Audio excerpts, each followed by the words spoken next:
مصليا أما بعد أعوذ بالله من الشيطان الرجيم بسم الله الرحمن الرحيم الوالد أوسط أبواب الجنة ನನ್ನ ಹೆಸರು ಮೂರನೇ ತರಗತಿಯಲ್ಲಿ ಓದುತ್ತಿದ್ದೇನೆ.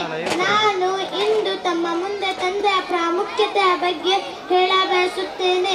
ತಂದೆ ಎಂಬ ಪದಕ್ಕೆ ಕನ್ನಡದಲ್ಲಿ ಪುರುಷ, ಸಂತಾನಕ್ಕೆ ಜನ್ಮ ನೀಡುವವನು ಎಂಬ ಅರ್ಥವನ್ನು ಕೊಡುತ್ತದೆ.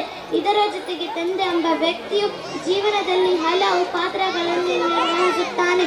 ಅವನು ಒಬ್ಬ ಮಾರ್ಗದರ್ಶಕ, ರಕ್ಷಕ, ಸ್ನೇಹಿತ ಮತ್ತು ಪ್ರೇರಕ ಶಕ್ತಿಯೂ ಆಗಿರುತ್ತಾನೆ.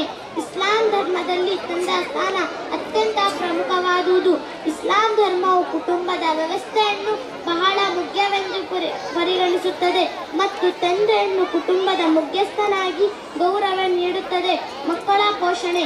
ಇಸ್ಲಾಂ ಧರ್ಮದಲ್ಲಿ ತಂದೆ ತನ್ನ ಮಕ್ಕಳನ್ನು ಆರ್ಥಿಕವಾಗಿ, ದೈಹಿಕವಾಗಿ ಮತ್ತು ಮಾನಸಿಕವಾಗಿ ಪೋಷಿಸುವ ಜವಾಬ್ದಾರಿ ಹೊಂದಿರುತ್ತಾನೆ. ಶಿಕ್ಷಣ. ಮಕ್ಕಳ ಜೀವನದಲ್ಲಿ ಸರಿಯಾದ ಮಾರ್ಗದರ್ಶನ ನೀಡಿ ಅವರನ್ನು ಉತ್ತಮ ನಾಗರಿಕನಾಗಿ ಮಾಡುವ ಜವಾಬ್ದಾರಿ ತಂದೆಯದೇ ಆಗಿದೆ. ಕುಟುಂಬದ ರಕ್ಷಣೆ. ಕುಟುಂಬವನ್ನು ರಕ್ಷಿಸುವ ಮತ್ತು ಅದನ್ನು ಸುಖವಾಗಿ ಇಡುವ ಜವಾಬ್ದಾರಿ ತಂದೆಯದೇ ಆಗಿದೆ. ಅಲ್ಲಾಹನ ಆಜ್ಞೆ. ಇಸ್ಲಾಂ ಧರ್ಮದಲ್ಲಿ ತಂದೆಯನ್ನು ಗೌರವಿಸುವುದು ಅಲ್ಲಾಹನ ಆಜ್ಞೆ ಆಗಿದೆ. ಸಮಾಜದ ಸುಖ. ಸಮಾಜದಲ್ಲಿ ಶಾಂತಿ ಮತ್ತು ಸುವ್ಯವಸ್ಥೆ ಕಾಪಾಡಲು ತಂದೆಯನ್ನು ಗೌರವಿಸುವುದು ಅತ್ಯಂತ ಮುಖ್ಯ.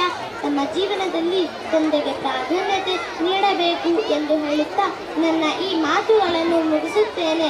ಜಜಾಕಲ್ಲಾಹ್ ಖೈರ್. ಧನ್ಯವಾದಗಳು. ಅಸ್ಸಲಾಮು ಅಲೈಕುಂ ವರಹ್ಮತುಲ್ಲಾಹಿ ವಬರಕಾತುಹು.